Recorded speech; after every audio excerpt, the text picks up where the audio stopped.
Et des enseignants du secondaire sont, eux, déjà dans le bain. Ils ont été invités à se plonger dans les sciences de la mer, une formation organisée par l'Institut européen de la mer. Le thème choisi, le changement climatique. Bruno Gilbert, Julien Lebotte.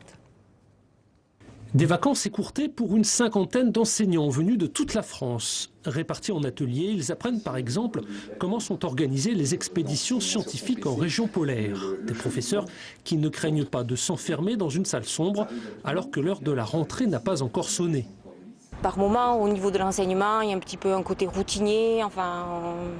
Bon, faut le dire honnêtement, par moi, un moment ras-le-bol, quoi, parce qu'on a un peu l'impression de se répéter. Là, ça permet de se rebooster, de se redonner de l'énergie, de l'enthousiasme. Ils ne sont pas tous professeurs de sciences ou de géographie, mais tous viennent avec l'idée d'utiliser leurs nouvelles connaissances plus tard devant leurs élèves.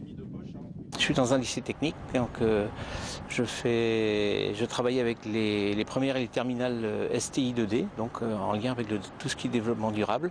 Et ici, pour moi, c'est une mine d'or de cours, en fait. Moi, je ne viens pas que pour l'anglais, je vais m'intéresser à l'histoire, mais je vais m'intéresser aussi à des documents qui peuvent être des documents scientifiques. Par exemple, là, tout à l'heure, on a vu des graphiques en anglais.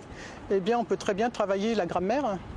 Les comparatifs par exemple en anglais à ce moment-là, et au lieu d'avoir un exercice un peu rébarbatif, et là on peut être en lien avec la professeure de physique-chimie. Cette université d'été a pour vertu de tisser un lien entre enseignants du secondaire et chercheurs. C'est venu un petit peu d'une frustration des chercheurs. Quand on va et qu'on n'intervient que dans une seule classe, on est en contact avec un seul enseignant, on essaie de faire passer un message auprès d'un petit groupe d'élèves et on a l'impression que notre action est un peu limitée. Et là, on s'est dit, en organisant quelque chose pour un groupe d'enseignants, on va essayer de démultiplier finalement cet effet de faire connaître la science qu'on fait aujourd'hui, les outils qu'on utilise aujourd'hui.